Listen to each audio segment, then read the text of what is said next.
2024 లేదా 25లో డిగ్రీ లేదా బీటెక్ చదివారా? సాఫ్ట్‌వేర్ జాబ్ కోసం ఎదురు చూస్తున్నారా? అయితే కోడ్ జ్ఞాన్ 100 డేస్ కోర్సులో చేరండి. జాబ్ సాధించండి. నమస్తే, నేను విజయ్.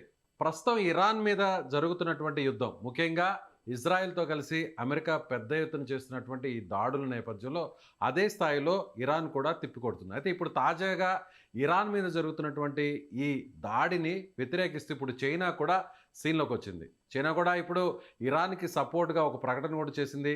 నిజంగా చైనా కూడా ఇప్పుడు ఈ యుద్ధంలో పాల్గొనేటువంటి అవకాశం ఉందా? అమెరికాకు వ్యతిరేకంగా చైనా ఏ స్థాయిలో ఈ యుద్ధంలో పార్టిసిపేట్ చేసేటువంటి అవకాశం ఉంది? నిజంగా అదే జరిగితే మూడవ ప్రపంచ యుద్ధం ప్రారంభమయ్యే అవకాశం ఉందంటారా? ఎస్, దీని గురించి డిస్కస్ చేసే ప్రయత్నం చేద్దాం. మనతో పాటు ఉన్నారు అనలిస్ట్ నాగార్జున రెడ్డి గారు. నాగార్జున రెడ్డి గారు, నమస్తే అండి. నమస్తే. నమస్తే సార్, ఏంటి సార్ ఇప్పుడు చైనా ఇప్పటి వరకు చైనా పరోక్షంగా ఇరాన్కి సపోర్ట్ చేస్తుంది. చైనాకు సంబంధించినటువంటి టెక్నాలజీ కానీ శాటిలైట్స్ను మాత్రమే అటు ఇజ్రాయెల్ మీద, గల్ఫ్ దేశాల మీద మిసైల్స్ కానీ డ్రోన్స్ కానీ యూజ్ చేయడానికి చైనా పరోక్షంగా సహకరిస్తుంది అనుకున్నాం. కానీ ఇప్పుడు తాజాగా చైనా చేసినటువంటి అనౌన్స్మెంట్ చూస్తే ఇరాన్ మీద జరుగుతున్నటువంటి దాడిని చైనా నేరుగా ఎంటర్ అయ్యేటువంటి ఛాన్సెస్ ఉన్నాయనుకోవచ్చా? చైనా ఒక్కటే కాదండి, నిన్న మొన్నటి దాకా 4 రోజులు అయింది కదా మొదలయ్యి. దాకా ఏంటంటే చైనా, రష్యా, నార్త్ కొరియా, వీళ్ళ ముగ్గురు కూడాను ఏమీ చెప్పకుండా నిమ్మకి నీరెత్తినట్టు అలా చూస్తూ ఉన్నారు. కానీ ఇండైరెక్ట్గా హెల్ప్ చేస్తూ ఉన్నారు ఇరాన్కి. కానీ ఇప్పుడు వచ్చినటువంటి లేటెస్ట్ న్యూస్ ఏంటి అంటే రష్యా, చైనా, నార్త్ కొరియా కూడా ప్రత్యక్ష యుద్ధంలోకి దిగేటువంటి సూచనలు కనపడుతున్నాయి. మరి అటువైపు ఏం జరుగుతుంది? నాటోలో ఉండేటువంటి సభ్య దేశాలు ప్లస్ అమెరికా ప్లస్ ఇజ్రాయిల్, వాళ్ళ ముగ్గురే కాకుండా గల్ఫ్ కంట్రీస్లో ఉండేటువంటి కొన్ని కంట్రీస్ కూడా చేస్తాయి. కానీ ఆస్ట్రేలియా, జపాన్, అట్లనే యూరోప్లో ఉండేటువంటి స్విట్జర్లాండ్, ఇలాంటి దేశాలు మటుకు ఎటువైపుకి ఉండవు, యుద్ధంలో పాల్గొనవు. డైరెక్ట్గా కానీ ఇండైరెక్ట్గా కానీ ఎటువంటి విషయాల్లో కూడా జోక్యం చేసుకోరు. మరి దీన్ని ప్రపంచ యుద్ధం అని అంటామా మనము అంటే, ఫస్ట్ వరల్డ్ వార్ చూసాము, సెకండ్ వరల్డ్ వార్ చూసాము. ఫస్ట్ వరల్డ్ వార్లో, సెకండ్ వరల్డ్ వార్లో జరిగినప్పుడు ఏంటంటే మన ఇండియా వాళ్ళు కూడా ఉన్నారు, బ్రిటిషర్స్ కింద ఉన్నాం కాబట్టి మనం కూడా ఉన్నాము. మీరు మాకైనా సహాయం చేస్తే కనుక మీకు స్వాతంత్రం ఇస్తామని వాళ్ళు చెప్పారు. ఇజ్రాయెల్ వాళ్ళకు కూడాను ఒక రకంగా వాళ్ళ దేశం ఏర్పడడానికి కూడా కారణము మన హైదరాబాద్ సేనలు, మైసూరు మహారాజా గారి సేనలు, జైపూర్ మహారాజా గారి సేనలు, వీళ్ళందరూ కూడా దాంట్లో పాల్గొన్నాయి. అందుకనే ఇజ్రాయలీస్ ఏమంటారంటే థ్యాంక్స్ టు భారత్ అని ఒక ఏకంగా కూడా రాజ్యాంగంలోనే రాసుకున్నారు. ఇది జియో పాలిటిక్స్ లో ఒక పార్ట్ అండి. ఇది జియో పాలిటిక్స్ అంటే ఇలాగే ఉంటాయి. జియో పాలిటిక్స్ లో ఏంటంటే ప్రధానంగా 3 అంశాలు ఉంటాయి, గుర్తుపెట్టుకోవాలి ప్రజలు కూడా. 3 అంశాలు ఉంటాయి. మొట్టమొదటిది స్వార్థము. చాలా స్ట్రాంగ్ వర్డే, కానీ ఉపయోగించక తప్పదు. ఎవరి సంగతి వాళ్ళు చూసుకోవడం అంటారు సార్, అలా ఉంటుంది. అది ఫస్ట్ పాయింట్. సెకండ్ పాయింట్ ఏమిటంటే ఆధిపత్య ధోరణి, అమెరికా వాడు చేస్తున్న పని. మూడవది వ్యాపారం. ఈ మూడింటితో పాటు వేరే కూడా విషయాలు చాలా ఉంటాయి. ఆయిల్ వారు, ఇంటర్నెట్ వారు, శాటిలైట్ వారు, ఇట్లాంటి రకాలైన కూడా ఉంటాయి. మొత్తం 12-13 రకాల యుద్ధాలు. అందులో మరి ఇప్పుడు జరుగుతున్న యుద్ధం దేనికోసం అంటే ప్రధానంగా ఆధిపత్య ధోరణి ప్రదర్శించడానికి. రైట్. సో ఇవన్నీ కూడాను జియో పాలిటిక్స్ అనమాట. 3 విషయాలు ఏంటనే చెప్పాను, మిగిలిన విషయాలు కూడా చాలా ఉంటాయి. ఇవాళ సెన్సెక్స్ అనేటువంటిది 1000 పాయింట్స్ పడిపోయింది. డాలర్ రేట్ అనేటువంటిది $92.06 వచ్చింది. 1 మినిట్లోనే 2 పైసలు పెరిగిపోయింది సార్. అది సరే. ఇక బ్యాలెన్స్ రేట్ అంటారా, జనరల్గా మనం కొనేదంటా కూడాను బ్రంట్ కూడా కొంటాము. అది వారు పొద్దున చూసినప్పుడేమో ఈ ఒక రేట్ ఉంది, ఇంధనంగా చూస్తేనేమో అది $81.44 26 అయింది. అది కూడా మారిపోతా ఉంది. ఐ థింక్ అది 84.20 82.30 వచ్చింది. అది కూడా ఇవాళ $2 పెరిగిందండి. ఒక్క బ్యారెల్ మనం ఆయిల్ కనుక కొనుక్కుంటే మధ్యలో మనం ఈ ఎకనామికల్ గా మనం మాట్లాడే ముందు కూడా చైనా, రష్యా, అలాగే నార్త్ కొరియా, ఈ 3 కూడా ఎంటర్ అవుతాయని మీరు చెప్పారు. వెళ్ళే అవకాశం ఉందని మీరు అంటున్నారు. వెళ్ళే అవకాశము ఉంది. ఇప్పుడు రష్యా వాళ్ళని తీసుకున్నారనుకోండి, వాళ్ళు ఆల్రెడీ యుక్రెయిన్ తోటి 4 సంవత్సరాల నుంచి పోరాడుతున్నారు. మరి చైనా వాళ్ళు ఉన్నారనేసి అంటే అమెరికాకి చైనాకి మధ్యలో ఎప్పుడు కూడా ట్రేడ్ వార్ జరుగుతూ ఉంటుంది. ఆ చైనా వాళ్ళేమో తైవాన్ని ఎట్లా ఆక్యుపై చేయాలని చూస్తున్నారు. దానికి అమెరికా వాళ్ళు నిమ్మకి నీరెత్తిన కూర్చుంటారు. ఈ మధ్యలో మన ఉత్తర కొరియా, ఏది పొట్టివాడైనా గట్టివాడు అంటారు సార్, అతని దగ్గర ఏమో అణ్వాయుధాలు ఉన్నాయి. చైనా వాళ్ళ దగ్గర ఉన్నాయి, రష్యా వాళ్ళ దగ్గర ఉన్నాయి. ఒక్కొక్కరి దగ్గర 5,000-4,000 ఉన్నాయి. వాళ్ళేమో బయటికి తీరు. ఆ సపోర్టింగ్ ఎలా ఉండొచ్చు? ఇరాన్కి ఆల్మోస్ట్ వీళ్ళ ముగ్గురు సహకారమే కదా. అదే ఏ విధంగా అంటే ఇప్పుడు నేరుగా వాళ్ళు వార్లోకి దిగుతారంటారా? దిగరండి. వాళ్ళు డైరెక్ట్ గా వారిలోకి ఎప్పుడూ దిగరు. కావాల్సినటువంటి డబ్బులు ఇస్తారు, ఆయిల్ కొనుక్కుంటారు, ఎక్కువ రేట్ అయినా ఇస్తారు, వాళ్ళ ఆయుధాలు ఇస్తారు. వాళ్ళ స్వార్థం వాళ్ళదండి, వ్యాపారం. ఓకే. సపోర్ట్ చేస్తాను అని చెప్పి డైరెక్ట్ గా చెప్పరు, కానీ సపోర్ట్ చేస్తారు. ఎట్లా చేస్తారు? వాళ్ళ ఆయుధాలు కొంటారు, ఆయుధాలన్నీ అయిపోతుంటాయి, మళ్ళీ వాళ్ళ దేశాల్లో ఆయుధాలు తయారు ఉంటారు, మళ్ళీ అమ్ముతా ఉంటారు. అదే వ్యాపారం అంటే. జియో పాలిటిక్స్ ఇలాగే ఉంటాయి, ఎవడి స్వార్థం వాడిదే. అంతే కదా. ప్రపంచం ఎట్టపోతే నాకేంటి, నా సంగతి ఏదో నేను చూసుకోవాలి కదా, మన సంగతి ఏదో మనం చూసుకుంటాం కదా. స్విట్జర్లాండ్ వాళ్ళు అసలు ఇట్లాంటి విషయాలు ఎంటర్ గారు. సెకండ్ వరల్డ్ వార్ తర్వాత జపాన్ వాళ్ళు అసలు ఇంతవరకు ఎక్కడా ఎంటర్ కాలేదు.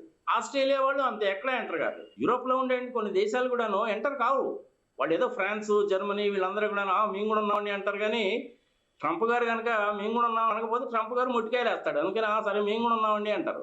ఉండి మటుకు ఇరాన్ ఏం చేయగలరండి? ఇది జస్ట్ కాన్ డూ ఎనీథింగ్, అంతగా చేయలేరు. మరి భారతదేశం ఎలా ఉండాలనుకుంటున్నారు, ఎలా ఉండబోతుంది అనుకుంటున్నారు? మొదటి నుంచి కూడా మనము నాన్ ఇండియన్ కంట్రీ కాబట్టి ఎవరికి కూడాను మనం సపోర్ట్ చేయము. నీతి, నిజాయితీ, న్యాయము, ధర్మము ఎటువైపు ఉందో అటువైపే వెళ్తాం మనం. వాడు మనల్ని చాలా గౌరవిస్తారు, అభిమానిస్తారు. ప్రపంచంలో ఉన్నటువంటి జ్యూస్ కమ్యూనిటీని 60 లక్షల మందిని రెండు ప్రపంచ యుద్ధంలో చంపేసినప్పుడు మా దేశానికి రెండేళ్ళు ఆహ్వానించిన దేశం మంది. ఇప్పటికి కూడా మనకు బాంబేలో ఉన్నారు.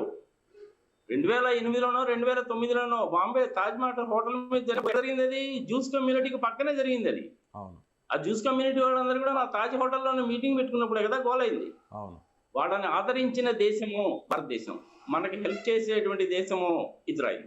మరి అలాంటప్పుడు మనం ఇరాన్ కూడా కాదనలేం కదా. ఇరాన్ వాళ్ళ దగ్గర నుంచి మనం గ్యాస్ అనేటువంటిది 10% ఆఫ్ మన రిక్వైర్మెంట్, మొత్తం 10% మన ఆయిల్ రిక్వైర్మెంట్స్ అన్ని కూడాను ఇరాన్ నుంచి తెచ్చుకునేవాళ్ళం. తర్వాత ఏం చేసాము, ట్రంప్ గారు మనల్ని కొంచెం బెదిరిస్తే కొంచెం తలకాయ ఇలా ఉంచుకొని సర్లే పెద్ద అని చెప్పాడు కదా అనే ఉద్దేశంతో వాళ్ళ దగ్గర నుంచి తీసుకోవడం మానేసాం. 35% డిస్కౌంట్కి రష్యా వాళ్ళు ఇస్తే మనం వాళ్ళ దగ్గర తీసుకున్నాం. వాళ్ళ మీద కూడా శాంక్షన్స్ పెట్టడం మొదలు పెట్టేసరికి ఇంక మనం ఎక్కడి నుంచి ఒక దగ్గర నుంచి తెచ్చుకోవాలి కదా. మన ఇండియాలో పరిస్థితి అలాగే ఉంటుంది. మనకి 100 లీటర్లు పెట్రోల్ కావాలి, 100 సిలిండర్లు కావాలంటే 20 సిలిండర్లే మన ఇండియాలో ఉంటాయి. అది డీసీ బ్లాక్ కావచ్చు, లేకపోతే బాంబే హైవే కావచ్చు, లేకపోతే అస్సాంలో ఉండేటువంటి బావులు, డిపోయి లాంటి బావుల్లో నుంచి కావచ్చు. మిగిలిన 80 సిలిండర్లు మనం కొనుక్కోవాలి. డాలర్లు ఇచ్చి కొనుక్కోవాల్సిందే మనం. మన దగ్గర లేనప్పుడు తీసుకోక తప్పదు కదా. టెక్నాలజీ వైజ్ గా మనకేం ప్రాబ్లం లేదు. ఐరన్ ఓర్ ఇట్లాంటివన్నీ బ్రహ్మాండంగా ఉన్నాయి. సిమెంట్ ఫ్యాక్టరీలు బాగానే ఉంటాయి. రైల్వే నెట్వర్క్ బాగుంది. నేషనల్ హైవేస్ బాగానే ఉన్నాయి. టోల్స్ వేరే బాగుంది. రేపేమో మనకి తమిళనాడులో, అస్సాంలో, కేరళలో, వెస్ట్ బెంగాల్లో ఎలక్షన్లు వస్తున్నాయి. ముందు 10 రూపాయలు రేటు తగ్గిస్తారు, తర్వాత మళ్ళీ డబుల్ చేస్తుంటారు. కానీ ఇప్పుడు పరిస్థితి చాలా విచిత్రంగా ఉంది కదా. పెంచక తప్పదు. పెంచితేనేమో ఎలక్షన్లో ఓడిపోతారు, పెంచకపోతేనేమో ఆయిల్ కంపెనీలకు నష్టాలు వస్తాయి. వాళ్ళేమో బ్యాంకుల దగ్గర నుంచి లోన్లు తీసుకుంటారు, ఆ లోన్లు కట్టరు, అవి బ్యాడ్ డేట్స్ అయిపోతాయి. మళ్ళీ అంతా కూడా సున్నా చౌదరి విజయమాలయ వారం అవుతుంది. అని ఏంటంటే ఎవరికి ఉండేటువంటి ప్రాబ్లమ్స్ వాళ్ళకు ఉంటాయి. కొత్తగా చెప్పాల్సింది ఏంటంటే ఐతుల్లా ఖొమైనీ గారు చనిపోయారు, కన్ఫర్మ్డ్. నెతన్యాహు గారికి ఏమైంది, ఆయన దాడి చేశారు, ఇంకా తెలియదు. ఇరాన్ వాళ్ళు తగ్గరు, అమెరికా వాళ్ళు తగ్గరు. వాళ్ళు కూడాను ఆయుధాల పరంగా బాగానే ఉన్నారు. మరి పాకిస్తాన్ పాత్ర ఎలా ఉండబోతుంది అనుకోవచ్చు? ఏముంది సార్ పాకిస్తాన్ వాళ్ళ పాత్ర? పాకిస్తాన్ వాళ్ళ పరిస్థితి అడుగునే పరిస్థితిలో ఉన్నారు. ఆ ఇరాన్ లో జరిగిన దెబ్బకి పాకిస్తాన్ వాళ్ళు కూడా ఎఫెక్ట్ అయ్యారు. పాకిస్తాన్ బోర్డర్ లో ఆల్రెడీ వాళ్ళు పాకిస్తాన్ మిలిటరీ ఫోర్సెస్ మీద అటాక్ చేస్తున్నారు. అక్కడున్న పోస్టులన్నింటిని కూడా వాళ్ళు క్యాప్చర్ చేస్తున్నారు తాలిబాన్. ఇవన్నీ కూడాను జియో పాలిటిక్స్ లో బాగా ఉండాలి. నేను ఆల్రెడీ చెప్పాను కదా సార్ మీకు, ఎవరి స్వార్థము వాడిదే. స్వార్థం అనేటువంటిది నాకు ఇష్టం ఉన్నా లేకపోయినా వాడక తప్పడం లేదు కాబట్టి నేను ఆ పదం వాడుతున్నాను. అంతకంటే ఏం లేదు. లేకపోతే ఇంకేం చెప్తాను చెప్పండి. కొన్ని దానికి సరేనండి ఈక్వలెంట్ పదం ఏదైనా ఉందో చెప్పండి, కొంచెం సాఫ్ట్ గా చెప్పుకుందాం. స్వార్థము కాదు, కొంచెం సాఫ్ట్ గా చెప్పుకుందాం చెప్పండి. మనిషి అంటేనే స్వార్థంగా దేశాల పరంగా ఆలోచిస్తే ఆ స్థాయిలోనే ఉంటుంది కదా. అంతే కదా. మరి ఎవరి సంగతి చూసుకోవాలి. మరి దాన్నే జియో పాలిటిక్స్ అంటారు. ఆ జియో పాలిటిక్స్ గురించి కనుక చెప్పాలంటే మీరు 10 నిమిషాల్లో చెప్పండి, చెప్పేవారం కాదు. అది 10 గంటలు పట్టుద్ది. కొన్ని వందల ఉదాహరణలు చెప్పచ్చు. రష్యా వాళ్ళతో మనం క్లోజ్ గా ఉంటే అమెరికా వాళ్ళ కోపం. అమెరికా వాళ్ళ దగ్గరికి వెళ్తే పాప రష్యా వాళ్ళు కానీ చైనా, పాకిస్తాన్ వాళ్ళేమో వాళ్ళ మునీర్నేమో పిలుచుకొని పక్కన కూర్చోబెట్టుకొని నువ్వు నా మంచి ఫ్రెండ్, మోడీ గారికి 180 కోట్లు ఇచ్చాను, ఆయన మంచి మిత్రుడు కాబట్టి అంటారు. ఎట్లా నమ్ముతారండి? వ్యాపారం, ఆయుధాలు అమ్ముకోవాలి, బతకాలి. మామూలుగా దేశాలు అయితే పోతాయి. వెనిజులాలో ఏం జరిగిందో చూసాంగా. రిచ్ ఆయిల్ సోర్సెస్ ఉన్నాయి, దాని మీద సంపాదించాలి. దాడి చేశారు, 2 గంటల్లో ఎత్తుకుపోయారు. డెమోక్రటిక్ సెటప్ లో ఉన్నటువంటి అమెరికా వాళ్ళు ఆ విధంగా చేస్తారని చెప్పి ఎవడన్నా అనుకుంటాడా? ఎవడో అనుకోడు. ఇరాక్ లో కూడా అంతే. సద్దాం హుసేన్ దేనికి చంపేశారు? నీ దగ్గర అణ్వస్త్రాలు ఉన్నాయా అని చెప్పి చంపేశారు. చివరికి తేలింది, తేలింది. ఏం లేవని తేలింది. మీ చేతుల్లో కనుక అణ్వాయుధాలు ఉంటే మీరు అది హౌతీస్ లాంటి వాళ్ళకి, ఆల్ ఖైదా వాళ్ళకి, ఐసిస్ వాళ్ళకి కనుక ఇస్తే ప్రపంచం అంతా నాశనం అయిపోతుందంట. ఇప్పుడు అమెరికా వాళ్ళు చేస్తున్న పని ఏంది అది కదా? డెమోక్రటిక్ కంట్రీ అయి ఉండి వెనిజులాలో ఆ విధంగా చేస్తారు. పాకిస్తాన్ టెర్రరిస్ట్ దేశం అని చెప్పి తెలిసి వాళ్ళకి సహాయం చేస్తారా చెప్పండి? అవును. పాకిస్తాన్ నా దగ్గర న్యూక్లియర్ బాంబ్స్ ఉన్నాయి, వాడు పిండాకుడు వాడి దగ్గర ఆడ తెచ్చినాయి సార్. చైనా వాళ్ళతోటి, అమెరికా వాళ్ళతోటి ఏదైనా ప్రాబ్లం దగ్గరగా ఉంటది కదా చేసి పాకిస్తాన్ పెట్టుకున్నారు. మన వాళ్ళు ఏమో పోయిన దెబ్బ మామూలు దెబ్బ కాదు. ఎక్కడ కొట్టారో తెలుసా మీకు? అది చాలా విచిత్రంగా ఉంటుంది మీకు చెప్తే. చెప్పండి. కిరాణా హిల్స్ కొట్టండి. కిరాణా డైరెక్ట్ గా హిల్స్ కిరాణా ఎక్కడ హిల్స్ మీదనే కొట్టారనుకున్నారు? వేశారు. అదిగో చెప్తున్నా, డైరెక్ట్ గా కిరాణా హిల్స్ కాదు, కిరాణా హిల్స్ అండర్ గ్రౌండ్ లో దాచిపెట్టినటువంటి దగ్గర పనిచేస్తున్నారు అక్కడ చాలా మంది. ఆ గుహల్లో పనిచేసేవాళ్ళు, వాళ్ళకి ఆక్సిజన్ కావాలిగా, ఆ వెంటిలేటర్ మీద ఆక్సిజన్ కొట్టారు. పైపు కొట్టారు. కిరాణా హిల్స్ ని కొట్టారని బాకండి. ఆక్సిజన్ పైపు కొడితే కొంచెం వైబ్రేషన్ వచ్చింది. ఎవరు ఏవి? ఆ అణ్వాయుధాలని అమెరికా వాడి. Yes. అందుకని ఆగమేఘాలను పరిగెత్తుకొని వచ్చాడు. C-17, C-30, C-130 ఆ గ్లోబ్ మాస్టర్ వేసుకునే వాడు వచ్చాడు. టర్కీ వాడేమో పౌడర్ పంపించాడు రేషన్ రాకుండా ఉండడానికి. అవును. పాలిటిక్స్ అండి. పాలిటిక్స్ ఎలాగే ఉంటాయి, ఎవడు స్వార్థం వాడిదే. మరి అంటే భారతదేశాన్ని మరి భారత్ ఎటువైపు ఉంటుంది అనేసి అంటే మనకి ఇరాను కావాల్సిందే, ఇజ్రాయెల్ కావాల్సిందే, ఇద్దరు కావాల్సిందే. మనకి పని లేదు సార్. ఇరాన్ తోటి మన రిలేషన్ ఎందుకు పాడు చేసుకోవాలి? 5,000 సంవత్సరాల నుంచి వాడి మనకి రిలేషన్స్ ఉన్నాయి. ఇజ్రాయెల్ వాళ్ళేమో రాజ్యాంగంలోనే రాసుకున్నారు, కాదనలేము, వీళ్ళని కాదనలేము. మరి అట్లాంటప్పుడు మనం ఏం చేయాలి? ఓకే దాన్ని సార్, థ్యాంక్ యూ కొట్టారు. Sir, thank you so much డిస్కషన్లో పార్టిసిపేట్ చేసినందుకు.